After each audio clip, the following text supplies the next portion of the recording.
Hello and welcome to episode 17 of The Australian Runner, a weekly show about running and everything running related. I'm Ben, with me is Chris. Good to be here. Today's show is all about hills, hills, hills. Let's get started. Hill running, it's one of the favourites amongst many coaches and athletes, but I tell you what, it is definitely not one of my favourite things to do. You just get the burning in your calves and it's just so hard. Yeah, it's just such a terrible feeling. You know, whenever the coach used to say hills to me, you knew it'd be a tough workout, and you just kind of dreaded it. It was one of those workouts you just had to get through, wasn't it, rather than enjoy. Yeah, and it's always so maybe a bit demoralising when you're like reaching the top of the hill, and once you got there you're feeling absolutely cooked, but you know you have to jog down and then run back up it again in just another minute or so. Yeah, and it feels like you're going so slowly some of the time. Some of those reps, I remember, I'm like, I might as well be walking. I'm going that slowly, but Yeah, exactly. there was so much benefit from doing them. Yeah, that's a nice segue into the proper start of the show. So why don't you tell us some of the benefits of running hills as part of your routine? Well, hills are such a good aerobic workout because one of the things they do is they just make any workout you do on the flat tougher. So if you're doing a minute reps on the flat, and then did a minute reps uphill, it just makes it tougher. It makes your heart beat faster, you breathe in more, and it just makes the whole session tougher. But also there's a lot of benefits to do with strength and speed work as well, isn't there? Yeah, for sure. As you're fighting gravity to get up to the top of the hill, it's a real strength workout. You're really working those quads and thighs and calves to power yourself up the hill. It also helps you improve your form as well, especially with picking up your knees a bit higher than usual, and that has benefits as well as you increase your stride length and speed. Yeah, so the other week we talked about mechanics and technique, how that can improve your running. And so hills are one way that you can help improve your technique. Is that right? Yeah, exactly. You just like getting those knees a bit higher because you're running up the hill and you just have to lift your feet up a bit higher as well. Definitely helps you when you go back down onto the flat. Yeah, cool. And that high knee rate, you're really forced to do because you've got to step up every time you run forward.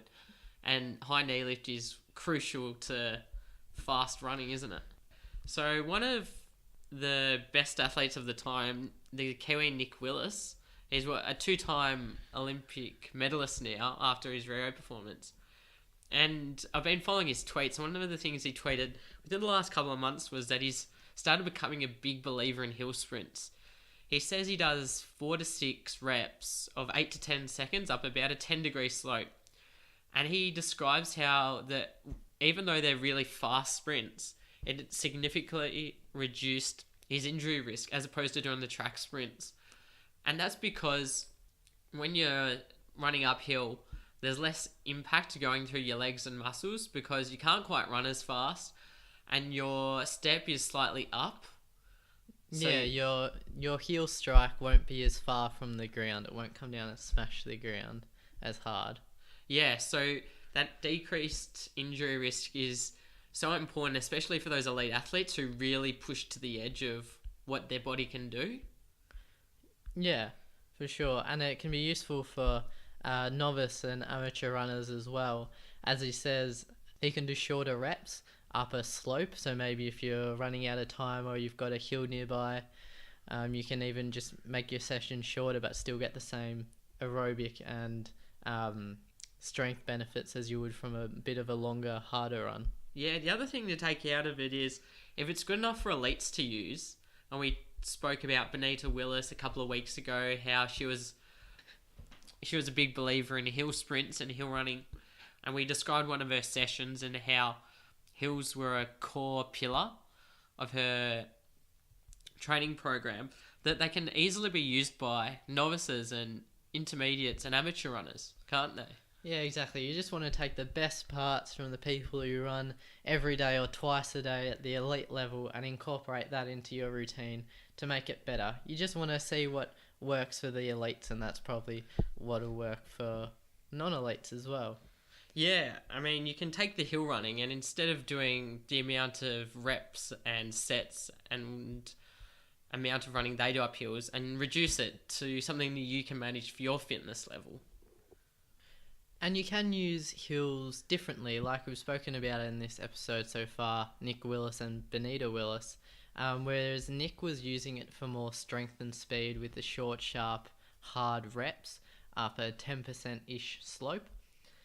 Bonita Willis was a cross-country gold medalist, so she was a lot longer distance. So her favourite hill session was 3 minutes at 5k pace with a jog back recovery, and she did this 6 to 8 times. So you can really see how she's doing a 3-minute effort versus Nick's 4 to 6 or 8 to 10 second effort. So there are different ways that you can tailor your hills, you can tailor your hill sessions to get the most out of it for whatever running you're doing. Yeah, they are quite versatile, and I mean, you talked about the length, but also the slope gradient would also make a huge difference, I'd assume as well. Interesting doing the research that I found that regardless of the type of hill workout, you'll get about a 2% improvement over your 5k performance by running hills. Yeah, and it was really interesting results because it didn't seem to matter how long the hill was or how steep the hill or how fast to run up the hill. The important thing was that you were just running up the hill. So that was a really interesting result from that study that they found. Yeah, and one of the things that they found, there wasn't just the aerobic side, your heart getting better, but they had a lot of neuromuscular and efficiency benefits from running hills. So that your muscles actually contracted a lot easier and used a lot less oxygen to do so. So it's improving not only your heart and lungs, but also your muscles and legs as well. Just all around great for running, really. Yeah. One of the last things and piece of advice that Nick Willis gave was for any runner to improve, he recommends hilly sprints, hilly workouts, and hilly long runs. So as we say, hills are just so useful and versatile. Try to incorporate them throughout your whole training program and training plan. Yeah, you really can't go wrong with running hills. Alright, so that wraps up the first half of the show for today. We hope you found that interesting. And now I'll pass it over to Chris for the news. Alright, it's been a couple of weeks since we've done a proper news segment with the Australian Championships. So we have to recap from a couple of weeks ago. Where on Sunday, March 26th, in Kampala, Uganda, they hosted the World Cross Country Championships. We sent a team of both junior men and women, senior men and women. And Patrick Tiernan ran a fantastic race in the open men's 12-kilometre course. He was the first non-African born runner across the line in 13th position. Just outstanding world-class running after winning Zatopek last year. In the women's race, Anna Kelly was the first Australian across the line in 30th position. Kenya dominated with the first 6 women across the line, all Kenyan. Back home and back to the weekend, the Australian Running Festival was held in Canberra over 2 days, Saturday and Sunday. And on Sunday, it was especially cold, wet and windy, just what you'd expect from Australia's capital. In the men's 5-kilometre race, Bryce Anderson won the men's in 14:57. And Vic Mitchell won the women's in 17:07. In the 10 kilometres, Jordan Guzman, after running the 1500 metres at the Australian Champs the other week, has shown his versatility, winning that event in 30:06. Vic Mitchell doubled up, winning the 10 kilometres as well as that 5 in 43:08. In the half marathon, Joshua Torley, youngster, 17 or 18 years old, won in 70:14, and Millie Clark, an Australian marathon runner, went down to the half and won in 76:08. In the marathon, Matthew Cox ran a great time of 2 hours 21:38. In the women's event, Leah Fitzgerald won in 2 hours 58:41. To Melbourne, they held the Run for the Kids on Sunday. It was a 14.6 kilometre course, also held in cold, wet and windy conditions. But let's talk about couple goals here, because the boyfriend-girlfriend combination of Liam Adams and Charlotte Wilson took out the men's and women's events.